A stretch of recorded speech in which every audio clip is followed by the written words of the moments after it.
So as anyone who keeps up with the world of manga might know, there's been a lot of series that have pulled past One Piece in sales as of late. The two big ones many are aware of being Kimetsu No Yaiba and Jujutsu Kaisen, though there are a few others that have outsold One Piece at least during the time this is being written.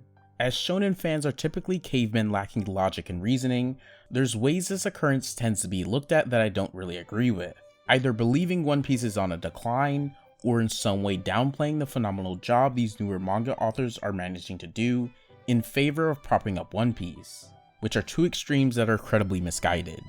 I believe these mangas selling better than One Piece is actually a great thing for all parties involved when you really break it down. One Piece for a long time has been the undisputed #1 manga in Japan and all of comics in general, but at this current moment it appears One Piece's sales have been going down, which they certainly are when you take a look at overall sales with zero context. What completely contextualizes what's going on is two things. One, that manga sales almost always reach a peak, then tend to go down to a plateau with slight increases and decreases, that are still very good. Hello, Future Namaji here. I figured I should clarify a little bit about sales plateauing in terms of manga. Obviously there's exceptions, but the one major exception I do want to explain is when a series ends. Obviously, if you're not dumb or something, you'll know that it does drive up sales a lot actually, because, sheer word of mouth, or people not completing their collections yet, or people waiting until it's over entirely to start buying. Just, all the buzz around it just makes people buy it when it ends because it's just a big event. And so that'll generally break a plateau, and it could push it above series that it normally doesn't outsell at all. And that's definitely what's going on with some of the manga here, like Haikyuu for example, outselling One Piece. So I thought I'd clarify that. Also, that One Piece hasn't been releasing as many volumes, so there's literally less volumes to purchase.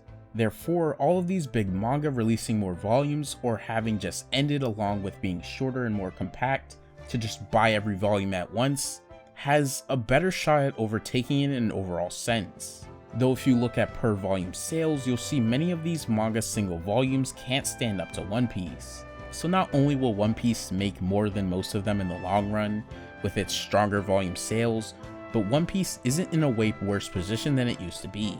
In fact, I would call it a healthier one. Eiichiro Oda has been writing and drawing One Piece for over 20 years.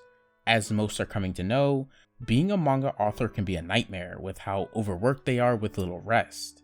Working in an already difficult manga industry for many years takes its toll, something many authors will be more than willing to share through their author comments and interviews. From Tabata's passing out to Takahashi's known crippling back problems, there's no shortage of issues many people's favorite manga authors are facing. In Oda's case, we know from a 2016 interview that he's admitted to his health being not good, and that he's directly stated that he's fighting between his lifetime and the end of One Piece. Though these words are stated like some kind of cool shonen protagonist, this is a very serious and depressing statement. The fact that Oda knows the longer he works on One Piece, the higher chance he'll prematurely die is incredibly concerning. Both that Oda has to live with this knowledge, but that in general a person shouldn't have to risk death just to do their creative work. As a result of all of this, Oda has been granted the ability to take more breaks and to have One Piece on hold every 3 weeks, undoubtedly causing the series to have less volumes released compared to others, since missing chapters here and there makes it take longer for the entire volume to release. Which is perfectly fine because every manga author out there deserves more breaks, and their health should come before the series. Even though it's unfortunate that Oda can kind of only get these breaks because he's so big and, other authors need them too, I am thankful that he does at least get these breaks. I'd rather see it look like One Piece isn't doing as well than for him to need to push himself to work on it more than he ought to. Unlike what some people believe, manga authors don't need to be in a constant state of competition with each other when they've already successfully made it into the magazine, nor do they need to feel threatened at every series passing them.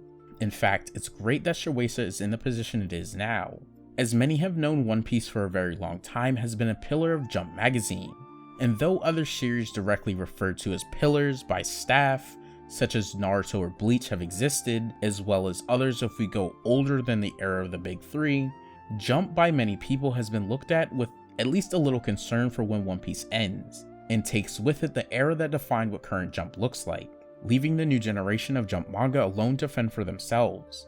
While I personally was never concerned because even before certain manga truly popped off, Jump was in a more solid position than people realized with incredible consistency, even when we didn't take into account One Piece.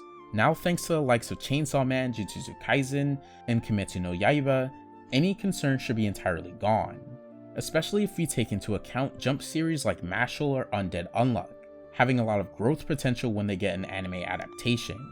Jump Plus, which is just as good at the end of the day if it has series popping off, also has Spy X Family, that's been crushing it in sales even without an anime, so needless to say, things are looking good.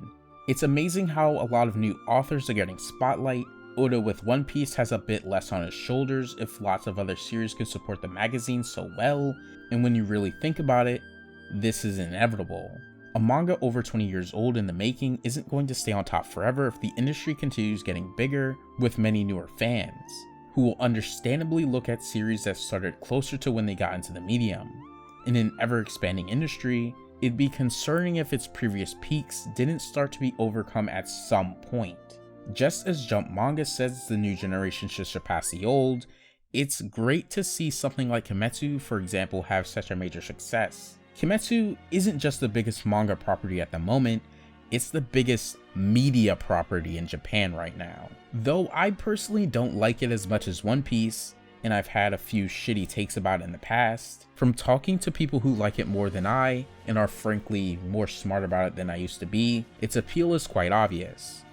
It's centered around a variety of demons and swords with lots of techniques, two very persistent popular things to make a story out of in Japan. It's also fairly easy to understand even if you're quite young, as the moral of the story is easily seen through Tanjiro's actions, of recognizing that demons were once human too, and so if they regret their actions as the demons they were forced to become, then they are worthy of forgiveness. This thread of compassion as well as suffering people and demons alike were forced to undergo from circumstances out of their control is the emotional core of the series, something looking back it never failed to accomplish.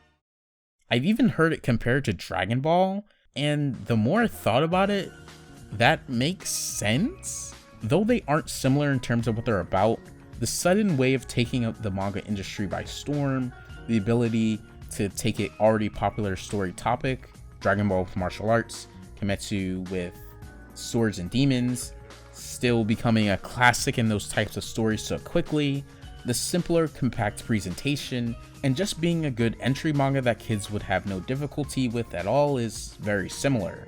I think it'll be even more similar as time passes and the trends of shonen manga start to be influenced by it.